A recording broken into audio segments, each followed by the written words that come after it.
Nadie sabía exactamente cuál era la vida de Nadia desde la muerte de su madre. Apenas tenía 8 años cuando ella falleció. Era hija única, vivía en una zona alejada y al quedar sola con su padre, fue también como quedar sola en el mundo. No tenía parientes cercanos que vivieran cerca a su casa. Su único contacto con la sociedad eran sus idas y venidas de la escuela. Nadia era una niña alegre y muy sociable, al menos lo fue hasta perdió a su madre, luego poco a poco su sonrisa se fue marchitando como se marchitan las flores, a los 12 años era imposible verla sonreír. Por supuesto que seguía asistiendo a la escuela, pero era callada y retraída, no tenía amigos ni nadie de confianza, su maestra trató de conversar con ella y crear un vínculo amistoso, pero la niña nunca correspondió a sus esfuerzos y se limitaba a mirarle tristemente hasta que la maestra cejó y la dio como un caso perdido. ¿Con quién vivía Nadia? Pues con el único pariente cercano que le quedaba en casa. ¿Su padre y cómo era su padre?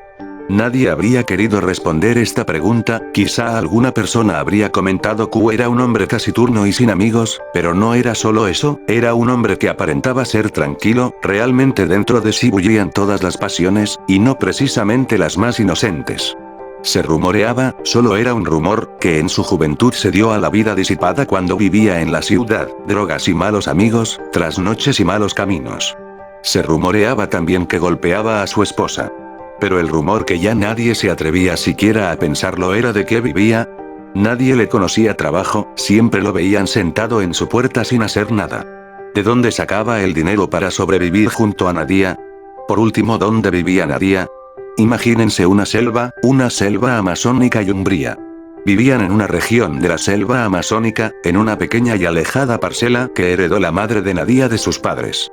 Para llegar a este lugar sombrío, donde se estableció la pequeña familia esperando trabajar y prosperar, había que viajar por herrumbrosas carreteras, horas y horas de viaje, luego cruzar un río caudaloso y finalmente caminar por un estrecho sendero, subiendo y subiendo por una montaña.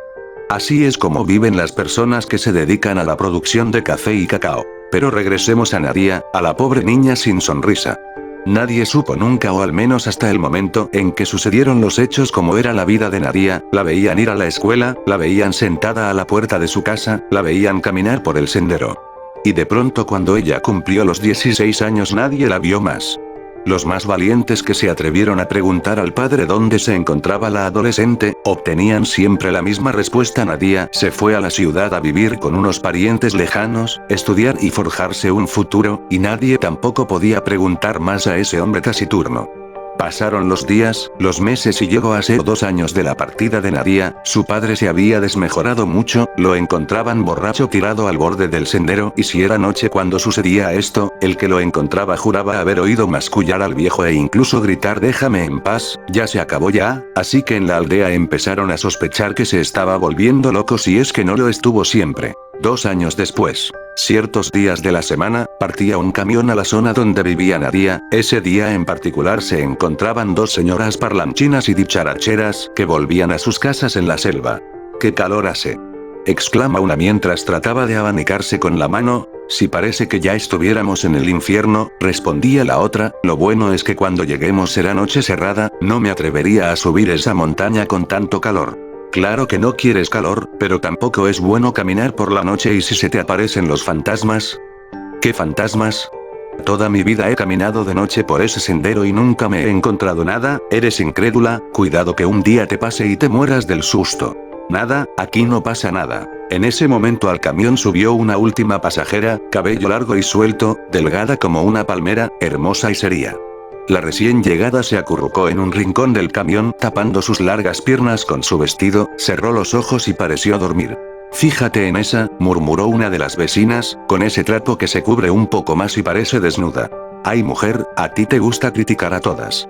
Pero fíjate bien, me parece que tiene cierto aire conocido. Ve a ser.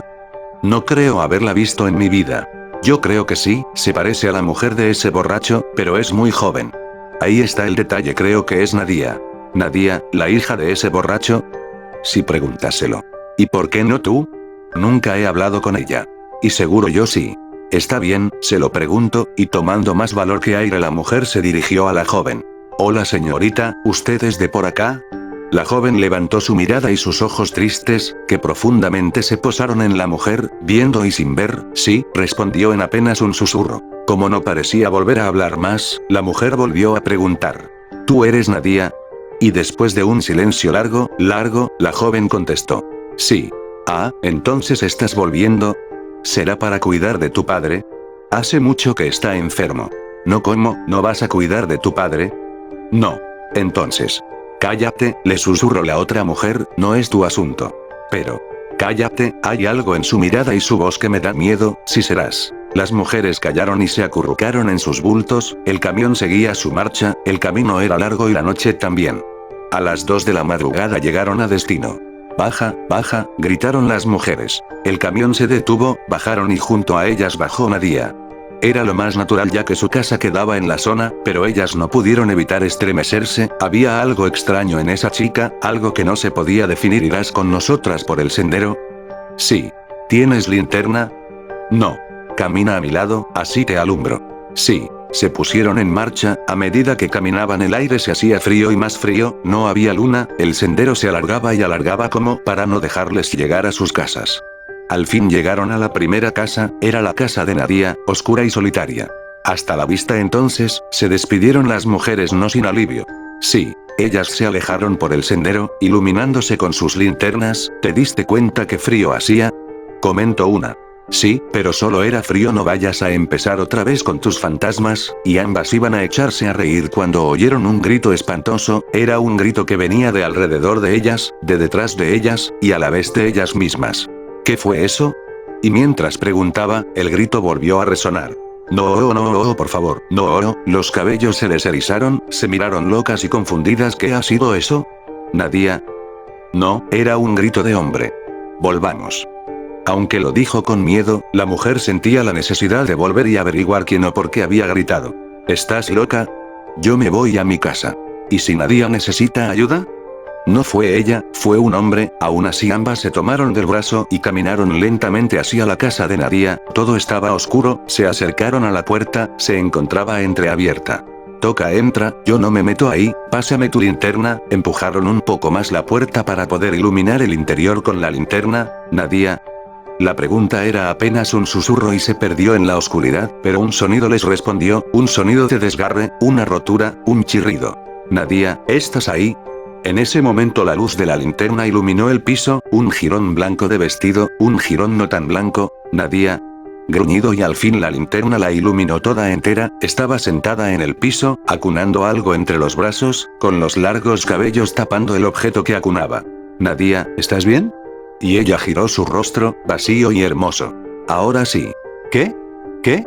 La mujer se quedó sin habla mientras veía que era lo que sostenía los brazos de Nadia era, pero no puso contener el grito que salió de su pecho antes de retroceder hacia la puerta. Nadia sostenía la cabeza de su padre, estaba limpiamente arrancada del cuerpo, la boca en un grito mudo y los ojos sangrantes. ¿O es que ya no tenía ojos?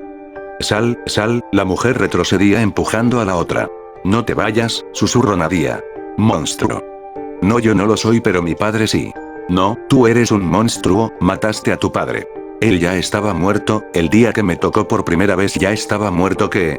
Cuando murió mi madre, papá se hizo cargo de mí, al principio eran solo unos golpes por cosas pequeñas, como romper un plato, pero luego me fue viendo, yo crecía, mi cuerpo también. ¿Qué dices? La primera vez fue una noche, no había luna, todo estaba oscuro, lo sentí echarse encima mío, quise gritar, me tapó la boca con su sucia mano, tan solo tenía 12 años, ¿tu padre? Sí, me violó y no fue una, sino muchas veces y nunca más pude volver a vivir, pero te fuiste, ¿no? Tu padre dijo que te marchaste a la ciudad. No estoy aquí. ¿Cómo? La noche que cumplí 16, me dije que ya no soportaría más vejaciones, escondí un cuchillo bajo mi almohada, quería matarme. No, quería matarlo a él, pero fue como si él lo supiera, fue de frente al cuchillo y me apuñaló. Imposible. Sí, dijo Nadia mirándola con una sonrisa triste, la sonrisa más triste y la mirada más triste que viera en su vida. Estoy enterrada bajo la cama. Las mujeres se quedaron de piedra, o mejor dicho solo una de ellas, por la otra yacía desmayada en el dintel desde el momento en que había visto la cabeza del muerto.